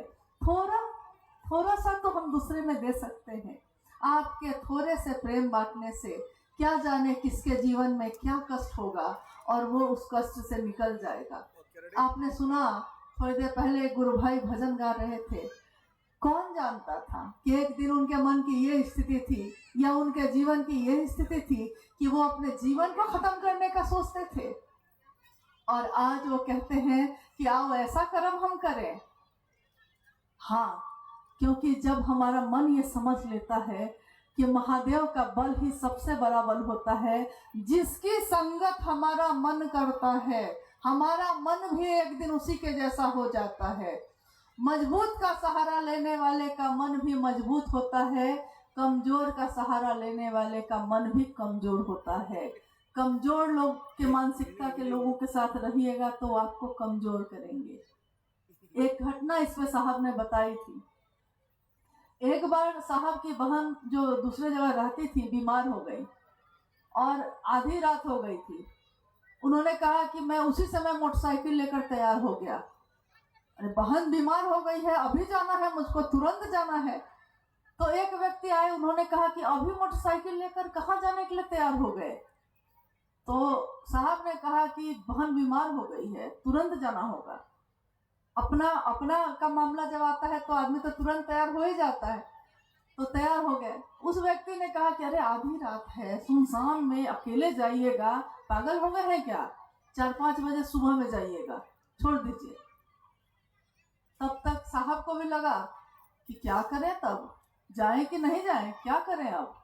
तब तक दूसरा व्यक्ति आया, उसने कहा कि क्या हुआ है? इन्होंने कहा कि ऐसे ऐसा मामला है, मोटरसाइकिल लेकर जाना है, ये कहते हैं कि सुनसान रास्ता है, मत जाइए। उस आदमी ने कहा कि क्या बात करते हैं, अरे कौन क्या बिगाड़ लेगा, जाइए, कुछ नहीं होता है। और वो चले भी गए। देखिए, दो व्यक्ति जीवन में मिले एक ही समय, एक ने मन को और तोड़ दिया, दूसरे ने मन को और मजबूत कर दिया। महादेव क्या करते हैं? महादेव हमारे ऐसे कर्म फल जो हमारे जीवन को कष्ट देते हैं, हमारे वैसे बुरे कर्म फलों को दग्ध करते हैं, यानी कि उसको भोगने की व्यवस्था का संहार करते हैं। और जो भी अच्छे कर्म हमने किए हैं उसको अपना दया भाव देकर और ज्यादा पल्वित पुष्पित कर देते हैं। जो कोई नहीं दे सकता वो कौन दे सकता है? तो वो सिर्फ शंभु दे सकता है। जो कोई नहीं कर सकता वो कौन कर सकता है? वो जिसने ये सृष्टि बनाई है। लेकिन अपना तो बना के देखिए। मेरा बेटा जो आया है, मेरे बच्चे जो आए हैं आज, जब हम लोग रांची से चले थे तो रास्ते में उसने एक गाना लगा दिया गाड़ी में। हाँ, गाना सुन के आप लोग को हंसी आएगी, लेकिन देखिए उसमें भी मुझको महादेव का ध्यान आया। गाना आपने सुना होगा जरूर, मैं बारिश कर दूं पैसे की जो तू हो जाए मेरी। हाँ, क्यों पैसा पैसा करती है, क्यों पैसे पे तू मरती है। मैं मतलब ये कैसे कैसे गीत है, उसी में ये लाइन थी, बज रही थी कि मैं बारिश कर दूं पैसे की जो तू हो जाए मेरी। तो मैंने सोचा कि ये खाली बारिश करने वाला है, खाली पैसा का जो इसकी हो जाएगी। लेकिन अगर महादेव के हो गए हम तो क्या क्या बारिश करेंगे कि गोरी तेरा आंचल कितना, हमारा आंचल है कितना, हम कितना ले सकेंगे। जितनी हमारी औकात नहीं उतना दिया है महादेव ने मुझको, जितनी मेरी बिसात नहीं, दिए ही जा रहे हैं।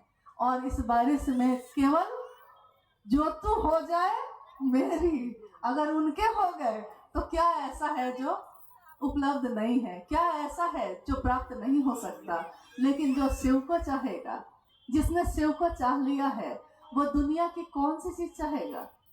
क्या ऐसा है जो उसके मन को खुश कर देगा? महादेव के सिवा कुछ भी ऐसा नहीं होता। साहब के जीवन में तो कितनी चीजें थी, कहाँ उन्होंने भोगा, भोग भी मिला, मोक्ष भी मिला, लेकिन शिव का शिष्य इन दोनों चीजों को छोड़ देता है और कहता है महादेव आप बस मुझको चाहिए और कुछ नहीं चाहिए। एक बच्चा जब रोता है उसकी माँ आती है, एक छोटा बच्चा, जैसे अभी बच्चे रो रहे थे, दूसरा आदमी उसको गोद में लेकर घुमाने लगता है, उसको मिठाई देता है तो वो फेंक देता है, उसको खिलौने देता है वो फेंक देता है, उसको टॉफी देता है वो फेंक देता है। और जब माँ आती है तो उसके गोद में चढ़ के खिलखिला के हंसने लगता है। उसको माँ चाहिए। तो जिसको महादेव चाहिए उसको इस जगत की चीजों से बहुत कुछ वास्ता नहीं रहता। फकीरी है तब भी अमीरी का मिजाज है, कुछ नहीं है या है लेकिन मेरे गुरु शिव हैं, ये सबसे बड़ी बात है। तो हम सबका निवेदन है कि आज का ये शिव गुरु महोत्सव जो आयोजित हुआ है हमारे वर्ण गुरु भ्राता साहब के इच्छा के प्रतिफल के रूप में, और आज ये मैदान भी अब छोटा हो रहा है, अब बताइए अगली बात क्या कही जाए, कि अगली मुलाकात कहाँ की जाए, क्योंकि एक दिन में हॉल छोटा हुआ था, अब मैदान भी हो जाएगा छोटा। तो कितना महोत्सव होगा, कितना कार्यक्रम होगा, बहुत नहीं हो पाएगा। लेकिन मेरे गुरु शिव रहेंगे, आपके गुरु शिव भी रहेंगे, और हर व्यक्ति शिव को पुकारेगा। ये काम मेरे आपके द्वारा हो सकता है। तो हम सब अपने जीवन में अपने गुरु शिव का उत्सव प्रतिदिन मनाएं। वैसे लोगों के पास जाकर जिन्होंने अभी तक शिव को गुरु नहीं बनाया है, मेरा निवेदन है कि हम सबों की प्रार्थना है कि इस बात को जरूर दूसरों तक पहुंचाइए। अभी सुबह में एक चर्चा साहब की सुन रही थी, उसमें साहब कह रहे हैं कि मैं पैर पकड़ता हूं आपके, मैं आप सबके पांव पकड़ता हूं, प्रार्थना करता हूं कि मेरे गुरु शिव की स्थापना में मेरी मदद करिए, मेरा सहयोग करिए। क्या हम इतने अधम हैं कि अपने साहब के इस निर्णय में, अपने साहब के इस संकल्प में उनका साथ इतना भी नहीं दे सकेंगे? निवेदन है आप सभी से कि हम लोग का आना, आपका यह इतनी मेहनत करना व्यर्थ न चला जाए। आने वाले समय में यहाँ के सभी जगहों पे शिव चर्चाएं आयोजित हो, आप करें और लोग करें, शायद हम भी हो ना हो, कौन जानता है। यहाँ जीवन का कोई ठीक नहीं, जहाँ से आए हैं वहाँ कब कौन लौट जाएगा, कब मिलना है कब बिछड़ना है, कुछ भी समझ में नहीं आता। जो सबसे प्रिय है वो आंखों के सामने उसका शरीर खत्म हो जाता है, लेकिन महादेव तो रहते हैं। महादेव की ये दया बरसती रहे, शिव की शिष्यता लोगों के दिलों में पलती रहे, बस इतनी ही कामना है। और आज अभी सभी आप लोगों से प्रार्थना है, अनुनय है, विनय है कि थोड़ा मदद करिए इस महान संकल्प में, इस महान काम में थोड़ा अपने जीवन का समय दीजिए। बस इतनी ही याचना है, इतनी ही प्रार्थना है। आप सभी के चरणों में मेरा प्रणाम।